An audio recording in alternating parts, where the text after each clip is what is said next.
ಸಿದ್ಧಗಂಗಾ ಶ್ರೀಗಳು ಅನಾರೋಗ್ಯದ ನಡುವೆಯೂ ಶಿವಪೂಜೆಯನ್ನು ಮರೆಯಲಿಲ್ಲ. ಹಾಸಿಗೆ ಮೇಲೆ ಮಲಗಿದರೂ ಕೂಡ ಸಿದ್ಧಗಂಗಾ ಶ್ರೀಗಳು ಎಂದಿನಂತೆ ಶಿವನ ಧ್ಯಾನ ಮಾಡಿದರು. ತಮ್ಮ ಕೈಯಲ್ಲಾಗದೇ ಇದ್ದರೂ ಕೂಡ ಮಂತ್ರ ಪಠಿಸಿದ್ರು. ಈ ದೃಶ್ಯ ಮೊಬೈಲ್ನಲ್ಲಿ ಸರಿಯಾಗಿದೆ. ಶ್ರೀಗಳ ದರ್ಶನ ಪಡೆದು ಭಕ್ತಗಣ ನಿರಾಳವಾಗಿದೆ.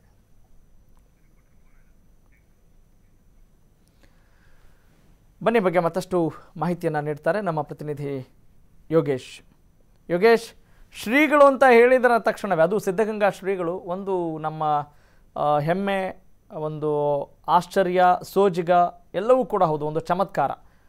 ಶ್ರೀಗಳ ಈ ಒಂದು ದೃಶ್ಯ ಯಾವಾಗ ನಾವು ಇದು ಸರಿಯಾಗಿರುವಂಥದ್ದು ಮತ್ತು ಶ್ರೀಗಳ ಎಂದಿನ ಕಾಯಕ ಮನಮುಟ್ಟುವಂತಿದೆ, ಏನು ಹೇಳ್ತೀರಿ ಬಗ್ಗೆ? ರಾಘವೇಶ್ವರಿ ಅಂದ್ರೆ ಪ್ರತಿನಿತ್ಯ ಅವರು ಚೆನ್ನೈಯಿಂದ ಬಂದಾಗಿಂದಲೂ ಕೂಡ ಅವರು ಏನ್ ಬಿಟ್ಟರು ಶಿವಪೂಜೆನೂ ಬಿಟ್ಟಿಲ್ಲ. ಯಾಕಂದ್ರೆ ಶಿವಪೂಜೆ ಪ್ರತಿನಿತ್ಯ ಮಾಡೋ ಶಿವಪೂಜೆ ಅವ್ರು ಮಾಡ್ತಾರೆ. ಅವರ ಸಹಚರರು ಏನಿದ್ರೆ ಅವರು ಕೂಡ ಸಹಾಯ ಮಾಡ್ತಾರೆ.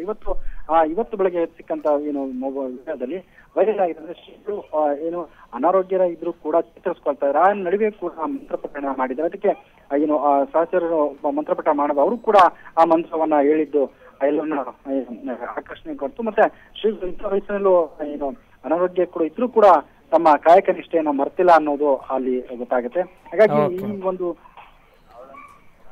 ಎಸ್, ಥ್ಯಾಂಕ್ ಯು ಯೋಗೇಶ್ ತಮ್ಮೆಲ್ಲ ಮಾಹಿತಿಗೆ. ನಿಜಕ್ಕೂ ಆ ದೃಶ್ಯವೇ ಹೇಳುತ್ತೆ ನಮ್ಮ ಕೆಲಸ ಅಥವಾ ಕಾಯಕವನ್ನು ನಾವು ಎಷ್ಟು ನಿಷ್ಠೆಯಿಂದ ಮಾಡಬೇಕು ಅನ್ನೋದಕ್ಕೆ ಒಂದು ಮಾದರಿಯಾಗಿದ್ದಾರೆ.